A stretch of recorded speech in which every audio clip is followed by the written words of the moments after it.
Okay, so let's look at another problem here. So here we have butane, C4H10, that's used as a fuel for cigarette lighters. If we have 120 grams of butane, that will burn with only 55 liters of oxygen at standard temperature and pressure. We want to know how many liters of carbon dioxide are produced. So we are going to have a limiting reactant because we have only a certain amount of butane and only a certain amount of oxygen. So first steps first, we need to write a balanced chemical equation. So butane and oxygen is going to result in water and carbon dioxide.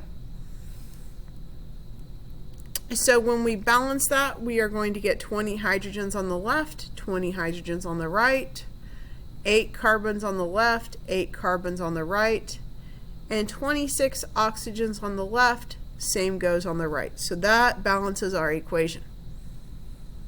So let's look at the issues. One of our chemicals in the beginning is going to run out. We need to figure out which one it is. So, first thing we're going to need to do is we're going to need to convert both reactants into moles. Everything has to go through moles. So if we look at the butane, we are going to convert it to moles. So we get that we have 2.07 moles of butane. We had 55 liters of oxygen. Standard temperature and pressure, 1 mole is 22.4. So we get 2.46 moles of oxygen. Now, just looking at that equation, up at the top, that reactant equation, that kind of looks to me like we're going to run out of oxygen before we run out of butane.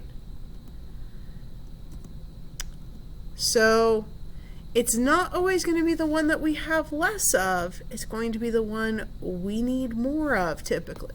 So for every 2 moles of butane, I need 13 moles of oxygen. So here I don't have anywhere close to 13 moles. See, I have 2.07, so about 2 moles of butane. I need more oxygen, so I'm going to run out. So in this problem, our oxygen is going to run out. So step 3 of that instructional sheet we have says if you have a limiting reactant problem, meaning that you have a fixed quantity to start with, you've got to check and see if you run out of something. So we're going to divide the number of moles of each starting chemical by the coefficient. The one that is less than 1 is the one that runs out. And you're going to use this chemical to finish out the problem. Use the original number to work the rest of the problem out.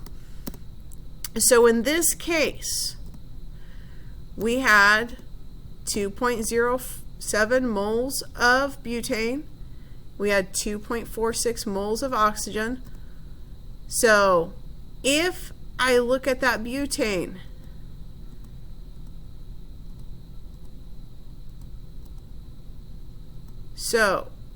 and I divide that by 2, which is our coefficient in front of butane, I get that that is a number bigger than 1. If I take the 2.46 and divide that by 13, that's going to be less than 1. So oxygen is the one that runs out. So we are going to be using that 2.46 moles of oxygen the entire rest of the problem. So we are always going to finish the problem with the chemical that runs out. There is just going to be extra butane. It's what it is. So we want to know how much we are getting, we are going to set up a ratio. So we have 2.46 moles of oxygen. That is going to give us 8 moles for every 13 moles we started with of oxygen. So I take that 2.46, I multiply it by 8 divided by 13 because those moles of oxygen are going to cancel, and that is going to give me how many moles of carbon dioxide that we end with. So that is how we work with a limiting reactant problem. We take what we are getting in moles, divide it by their coefficient. The one that is less than 1 is our limiting reactant. That is the one we are going to run out.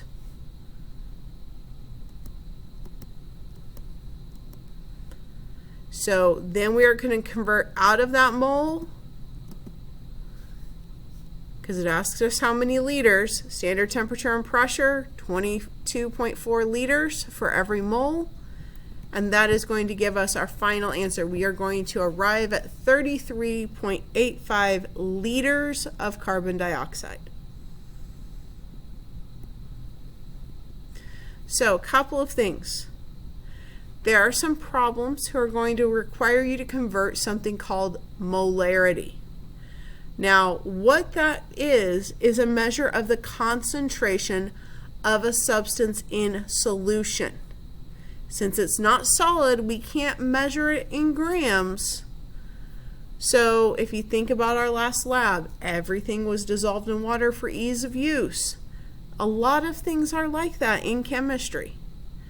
So what it is, it's the number of moles of substance dissolved in liters of solution. So if I am looking at a 1 molar substance, a molarity of 1, that means I have 1 mole dissolved in 1 liter. If I have a 2 molarity substance, that means I have 2 moles of the chemical dissolved in 1 liter. So if we have a 3 molar solution, and that's what that big M means, molar solution of hydrochloric acid, that means there are 3 moles of hydrochloric acid that are dissolved in a single liter of water. So what if we wanted to convert 750 milliliters into moles? So we are going to want to multiply the amount of liters by the molarity. So we're going to take 0.750 liters times the molarity, 3 moles per 1 liter, and that's going to tell us that inside that solution we have 2.25 moles of hydrochloric acid. So I'm going to pause here, bring your questions or send them by email, and have a great break.